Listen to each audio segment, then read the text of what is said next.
আচ্ছা, এখন পর্যন্ত ঢাকা ৮ আসনে হাদি ভাইয়ের হয়ে ইলেকশনে কেউ নড়বেন কিনা? ওসমান হাদি ভাই কখনো লুকোচুরি পছন্দ করতেন না, আমাদের মধ্যেও কোনো লুকোচুরি নাই। আমরা যেইটা বলবার সেটা আপনাদের সামনে এসেই বলবো, আমাদের কোনো ওই পিছুটান নাই। আমরা ওসমান হাদি ভাই যেই আদর্শ এবং যেই লড়াই করে গেছেন, সেই লড়াইটা জীবিত রাখার জন্যই আমরা এখানে দাঁড়িয়েছি।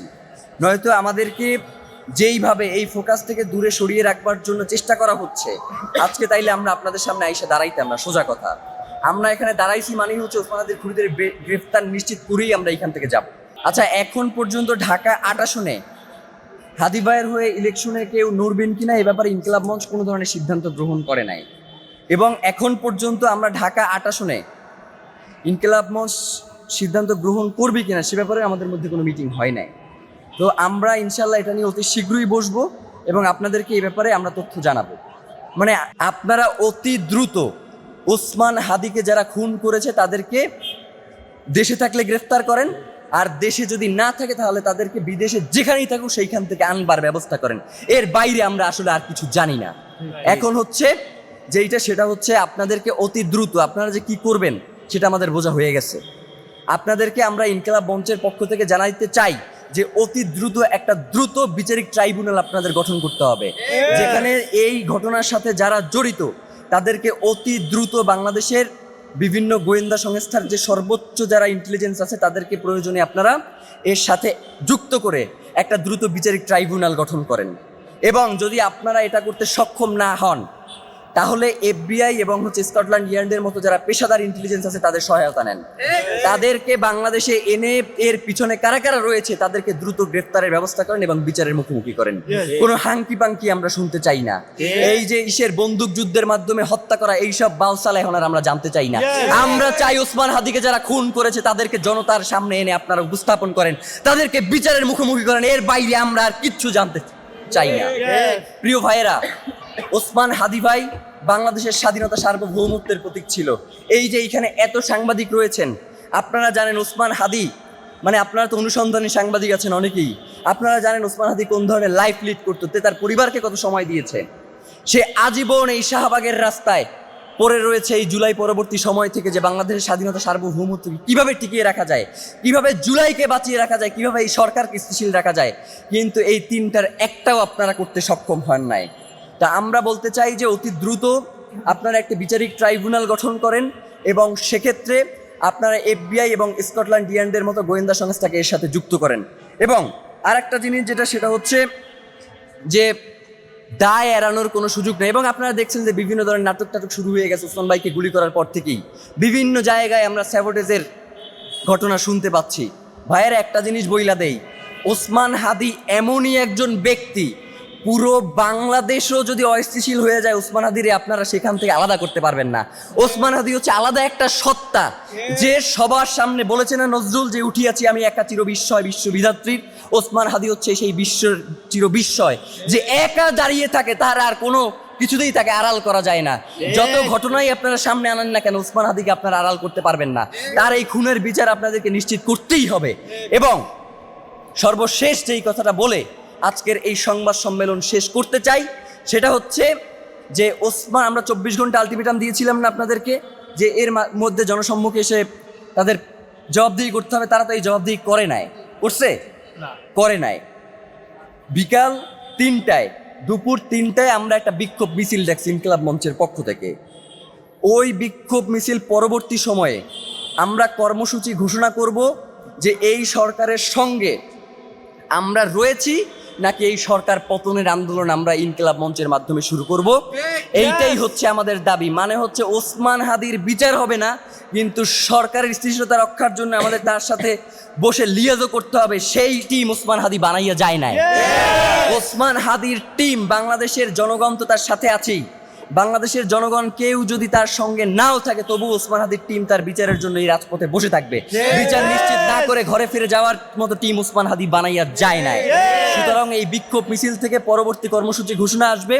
আপাতত দুইটা দাবি আপনাদের মাধ্যমে জানাই রাখতে চাই: দ্রুত বিচারিক ট্রাইব্যুনাল এবং হচ্ছে এই ট্রাইব্যুনালের কাজে সহায়তার জন্য এফবিআই এবং স্কটল্যান্ড ইয়ার্ডের মতো পেশাদারী ইন্টেলিজেন্সের সহায়তা গ্রহণ। এই দুইটা ব্যাপার অতি দ্রুত নিশ্চিত করতে হবে। আমাদের কালক্ষেপণ করা চলবে না। নির্বাচনকে স্থিতিশীল এবং সুষ্ঠু করবার জন্য ওসমান হাদিকে যারা খুন করেছে তাদের অতি দ্রুত গ্রেফতার করতে চায়। এইটাই হচ্ছে আমাদের দাবি, এর বাইরে আর কোনো দাবি নেই। আর আপনারা বিভিন্ন সময় আমাদেরকে যে প্রশ্ন করেন যে ভাই ওসমান হাদির ব্যাপারে আপনারা কি করলেন, ওসমান হাদির ব্যাপারে আপনাদের অবস্থান কি? ভাইরা, ওসমান হাদির ব্যাপারে শুধু আমাদের অবস্থান নাই। ওসমান হাদি কোনোদিন ইনকিলাব মঞ্চের টিমের মেম্বারদের দায়িত্ব গ্রহণ করে শুধু বলে নাই যে এই টিমটার যারা আছে এরাই আমার ব্যাপারে কথা বলে। ওসমান হাদি কোনোদিন এই টিমের ব্যাপারে কথা বলছে যে এই টিমরে আপনারা পুরো বাংলাদেশই করে দেন, তাদেরকে এস্টাবলিশ করে দেন, অমুক তমুক, এই ধরনের কোনো আলাপ করছে? শুধু বাংলাদেশের স্বাধীনতা সার্বভৌমত্বের কথা বলছে। সুতরাং বাংলাদেশের জনগণের দায়িত্বই হচ্ছে ওসমান হাদির খুনিদেরকে গ্রেফতার করা। এর বাইরেও বাংলাদেশের জনগণের আর কোনো দায়িত্ব থাকতে পারেন না। আমরা ইনকিলাব মঞ্চ আজকে এখন থেকে রাজপথে অবস্থান করবার ঘোষণা দিচ্ছি যে আমরা রাজপথ ছেড়ে যাচ্ছি না। আমরা এখন থেকে পুরোটা সময় ওসমান হাদি এখানে শুয়ে আছেন, আমরা আপনাদের কাছে ওসমান হাদির আল্লাহ যাতে তাকে শাহাদাতের মর্যাদা নসিব করেন সেজন্য আপনাদের কাছে দোয়া চাই। এবং সেই সাথে ওসমান হাদির শপথ, তার রক্তের শপথ, তার খুনিদের গ্রেফতার হওয়া না পর্যন্ত এবং এই খুনিদের পেছনে যারা মদতদাতা রয়েছেন তারা গ্রেফতার না হওয়া পর্যন্ত আমরা রাজপথ ছাড়ছি না। সেটা আপনাদের মাধ্যমে পুরো বাংলাদেশের জনগণ এবং বাংলাদেশ স্বাধীনতা সার্বভৌমত্বকে আমরা এই জানানটাই দিতে চাই। বাংলাদেশ জিন্দাবাদ, ইনকিলাব জিন্দাবাদ। আপনারা কি আন্তর্জাতিক পর্যায়ের তদন্ত কমিটি চাচ্ছেন নাকি আন্তর্জাতিক তদন্ত সংস্থা সহযোগিতা যাচ্ছে? প্রথমত যেই ব্যাপারটা বাংলাদেশে ইতিপূর্বেও বিভিন্ন ঘটনার প্রেক্ষিতে যেগুলো খুবই গুরুত্বপূর্ণ সেক্ষেত্রে আন্তর্জাতিক সহায়তা নেওয়া হয়েছে এই ঘটনার তদন্তের ক্ষেত্রে। তো ওসমান হাদি ঢাকা ৮ আসনের একজন গুরুত্বপূর্ণ প্রার্থী ছিল। তিনি জুলাই পরবর্তী সময়ে বাংলাদেশের সবথেকে সাহসী এবং প্রমিনেন্ট একজন ভোকাল ছিল, যিনি কখনো ভয় করে কখনো কথা বলেন নাই। এবং এই যে বর্তমান সরকার ব্যবস্থা স্থিতিশীল রয়েছে এর পিছনে ওসমান হাদির অত্যন্ত গুরুত্বপূর্ণ ভূমিকা রয়েছে। সুতরাং এত গুরুত্বপূর্ণ একজন ব্যক্তির ক্ষেত্রে যদি আন্তর্জাতিক কোনো সহায়তা নেওয়ার প্রয়োজন পড়ে গোয়েন্দা সংস্থার, অবশ্যই সেটা রাষ্ট্রকে নিতে হবে। দাবির মধ্যে কি সেটা আছে? হ্যাঁ, অবশ্যই। আমি তো বললামই যে আমাদের দুইটাই দাবি, একটা হচ্ছে দ্রুত বিচারিক ট্রাইব্যুনাল গঠন এবং সেই সাথে এক্ষেত্রে গোয়েন্দা ইন্টেলিজেন্সের আপনি চাইলে সহায়তা নিতে পারেন। এক্ষেত্রে আপনাকে সহায়তা নিতে হবে, নিতে পারেন বলতে কথা নাই, আপনাকে নিতে হবে। মানে কি, ওসমান হাদি রক্ত ঝরাই গেছে এবং সেইটার আমরা খুনিদের বিচার দেখবো না, এটা তো হইতে পারে না। 5ই আগস্ট পরবর্তী বাংলাদেশে এই প্রশ্রয়টা কোনোভাবেই দেয়া যাবে না। তাহলে আপনাদের শুধু লাশই ঝরবে, ওসমান হাদিদের শুধু রক্তের ধারা বইতেই থাকবে, কিন্তু বাংলাদেশ স্বাধীনতা সার্বভৌমত্ব কিন্তু অক্ষুণ্ণ থাকবে না। জি, আর কারো কোনো প্রশ্ন আছে? জি, আপনারা যে দুটো দাবি করলেন তদন্ত কমিশন করুন এবং গোয়েন্দাদের ইনক্লুড করার সঙ্গে, এই দুটা দাবি আজকের মধ্যে মানতে হবে বিষয়টা এমন, বাট কোন টাইম ফ্রেম দিচ্ছেন আপনারা? টাইম ফ্রেমের ব্যাপারে যেটা সেটা আপনারা জানেন যে প্রধান উপদেষ্টা গতকালকে একটি নিরাপত্তা বিশ্লেষকদের নিয়ে একটা বৈঠক করেছেন এবং সেই বৈঠকে সে বলেছে এছাড়াও হাদি, মানে হচ্ছে হাদি এখন আর মেইন সাবজেক্ট নাই, মানে হাদিকে মেইন সাবজেক্ট দিয়ে বাদ দেওয়ার মতো চেষ্টা করা হয়েছে। হাদিকে যদি আপনারা মেইন সাবজেক্ট থেকে বাদ দেন আপনারা কিন্তু মেইন সাবজেক্ট থাকবেন না, এটা কিন্তু হাদিকে মেইন সাবজেক্টে রেখেই আপনাদের সকল সিদ্ধান্ত গ্রহণ করতে হবে।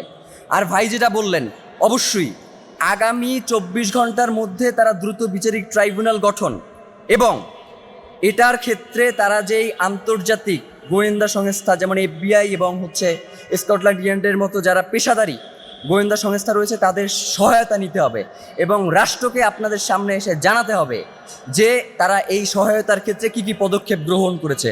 ওসমান হাদির রক্তের সাথে এক বিন্দু ছাড় নয়। আর কারো কোনো প্রশ্ন? অবশ্যই, এবং এই জন্যই দ্রুত বিচারিক ট্রাইব্যুনাল প্রয়োজনে 1 মাসের মধ্যেই বিচার ব্যবস্থা নিশ্চিত করতে হবে, 1 মাসের মধ্যে।